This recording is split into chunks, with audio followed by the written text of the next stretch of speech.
ഉപസംഘടനകൾ സമസ്തയുടെ കൊടിക്ക് കീഴിൽ ഒതുങ്ങി നിൽക്കണമെന്ന് സമസ്ത അധ്യക്ഷൻ ജിഫ്രി മുത്തുക്കോയ തങ്ങൾ. ഒരു സംഘടനയും മറ്റൊന്നിന് മുകളിലാണെന്ന ധാരണ വേണ്ട, ബഹുമാനിക്കേണ്ടവരെ ബഹുമാനിക്കണം, നന്മ മുൻനിർത്തി ഒന്നിച്ചു മുന്നോട്ട് പോകണമെന്നും ജിഫ്രി തങ്ങൾ പറഞ്ഞു. MSF ഗോൾഡൻ ജൂബിലി പ്രഖ്യാപന സംഗമത്തിലാണ് ജിഫ്രി തങ്ങളുടെ പ്രതികരണം. സമസ്ത കേരള ജമിയത്തുൽ ഉലമക്ക് വഴിപ്പെട്ടുകൊണ്ടാവണം. സമസ്ത കേരള ജമിയത്തുൽ ഉലമയുടെ നിർദ്ദേശങ്ങളും ഉപദേശങ്ങളൊക്കെ സ്വീകരിച്ചുകൊണ്ടാവണം സമസ്ത കേരള ജമിയത്തുൽ ഉലമയുമായി ബന്ധപ്പെട്ട് നിൽക്കുന്ന അതിൻ്റെ എല്ലാ ഉപസംഘടനകളും പ്രവർത്തിക്കേണ്ടതെന്നും അങ്ങുമിങ്ങും സഹകരിച്ചുകൊണ്ട് എല്ലാ സംഘടനയുമായും കൊണ്ടിട്ട് സമസ്ത കേരള ജമിയത്തുൽ ഉലമയുടെ ഈ കൊടിക്കീയിൽ ഒതുങ്ങി നിന്നും കൊണ്ടിട്ട് സമസ്ത കേരള ജമിയത്തുൽ ഉലമയെയും അതിൻ്റെ എല്ലാ സംഘടനകളെയും ശക്തിപ്പെടുത്താൻ വേണ്ടി നമ്മളൊക്കെ പ്രവർത്തിക്കണമെന്നും.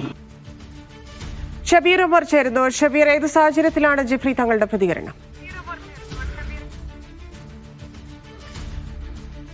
ധന്യ, സമസ്തയുടെ പോഷക സംഘടനയായ സമസ്ത മഹല്ല് ഫെഡറേഷന്റെ 50ാം വാർഷികാഘോഷവുമായി ബന്ധപ്പെട്ട് സംഘടിപ്പിക്കുന്ന പരിപാടിയുടെ പ്രഖ്യാപന സംഗമത്തിലാണ് സമസ്ത അധ്യക്ഷൻ ജിഫ്രി മുത്തുക്കോയ തങ്ങൾ ഈ നിലയ്ക്കൊരു പ്രതികരണം നടത്തുന്നത്. നമുക്കറിയാം, സമസ്തയിൽ കഴിഞ്ഞ കുറേ കാലമായി ചില തർക്കങ്ങൾ നിലനിൽക്കുന്നുണ്ട്, ആഭ്യന്തര തർക്കങ്ങൾ നിലനിൽക്കുന്നുണ്ട്. അതിൽ തന്നെ ഏറ്റവും പ്രധാനപ്പെട്ട കാര്യം ഈ പോഷക സംഘടനകളുടെ തലപ്പത്ത് അല്ലെങ്കിൽ ഇതിന്റെ നേതൃസ്ഥാനത്ത് വരാൻ ചില നീക്കുപോക്കുകൾ നടക്കുന്നു, അല്ലെങ്കിൽ അതുമായി ബന്ധപ്പെട്ട് പോലും തർക്കം നിലനിൽക്കുന്നുണ്ട്. പ്രത്യേകിച്ച് ഇപ്പോൾ ഈ SMFുമായി ബന്ധപ്പെട്ട് ഈ അടുത്ത് വിവാദമുണ്ടായിരുന്നു.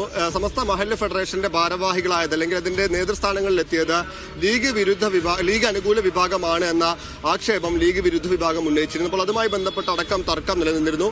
ഒപ്പം തന്നെയാണ് സമസ്തയിലെ പോഷക സംഘടനാ നേതാക്കൾ സമസ്തയിലെ തർക്കവുമായി ബന്ധപ്പെട്ട പ്രതികരണങ്ങൾ പലപ്പോഴായി നടത്തുന്നുണ്ട്. ഇതെല്ലാം തന്നെ മുൻനിർത്തിയാണ് സമസ്തയുടെ ഒരു പോഷക സംഘടനയുടെ വേദിയിൽ തന്നെ സമസ്ത അധ്യക്ഷൻ ജിഫ്രി മുത്തുക്കോയ തങ്ങൾ ഈ നിലയ്ക്ക് ഒരു പ്രസംഗം നടത്തുന്നത്. അദ്ദേഹത്തിന്റെ അധ്യക്ഷ പ്രസംഗത്തിലാണ് ജിഫ്രി മുത്തുക്കോയ തങ്ങൾ ഇങ്ങനെ പറയുന്നത്. അതായത് നന്മ മുൻനിർത്തി എല്ലാവരും ഒന്നിച്ചു മുന്നോട്ട് പോകണമെന്നാണ് ജിഫ്രി തങ്ങൾ പ്രധാനമായും പറഞ്ഞത്. ഒപ്പം തന്നെ എല്ലാവരും സമന്മാരാണെന്ന് തോന്നിയാൽ അത് നാശമാണ്. ഒരു സംഘടനയും മറ്റൊരു സംഘടനയ്ക്ക് മുകളിൽ വരുന്നില്ല. ഒപ്പം തന്നെ ബഹുമാനിക്കേണ്ടവരെ ബഹുമാനിക്കണമെന്ന് കൂടി സമസ്ത അധ്യക്ഷൻ ജിഫ്രി മുത്തുക്കോയ തങ്ങൾ പറയുന്നുണ്ട്. അതിൽ തന്നെയാണ് നേരത്തെ പറഞ്ഞതുപോലെ, അതായത് സമസ്തയിലെ പോഷക സംഘടനയുടെ നേതൃസ്ഥാനം വഹിക്കുന്നവരാണ് പലപ്പോഴും സമസ്തയിലെ ലീഗ് അനുകൂല വിരുദ്ധ വിഭാഗങ്ങളുടെ ഭാഗമായി തർക്കങ്ങളിലും മറ്റും ഏർപ്പെടുന്നത്. പരസ്യ പ്രതികരണം അടക്കം ഇത്തരം ചില നേതാക്കളുടെ ഭാഗത്തു നിന്നാണ് ഉണ്ടാകുന്നത്. അപ്പോൾ അതുമായി ബന്ധപ്പെട്ടാണ് ഒരു പോഷക സംഘടനയുടെ പരിപാടിയിൽ തന്നെ സമസ്ത അധ്യക്ഷൻ ജിഫ്രി മുത്തുക്കോയ തങ്ങൾ ഈ നിലയ്ക്ക് പ്രതികരണം നടത്തുന്നത്. ഈ പ്രശ്നങ്ങൾ ഉണ്ടാക്കുന്നത് ഇത്തരത്തിലുള്ള പ്രതികരണങ്ങളാണെങ്കിൽ നടപടികളാണ്. അപ്പോൾ ഒരു പോഷക സംഘടന മറ്റൊരു പോഷക സംഘടനയ്ക്ക് മുകളിലാണ് എന്ന് കരുതരുത്. ഒപ്പം തന്നെ നന്മ ഉദ്ദേശിച്ച് എല്ലാവരും മുന്നോട്ട് പോകണമെന്ന് കൂടിയാണ് ജിഫ്രി മുത്തുക്കോയ തങ്ങൾ പറയുന്നത്. തന്നെയാണ്. ശരി ഷബീർ.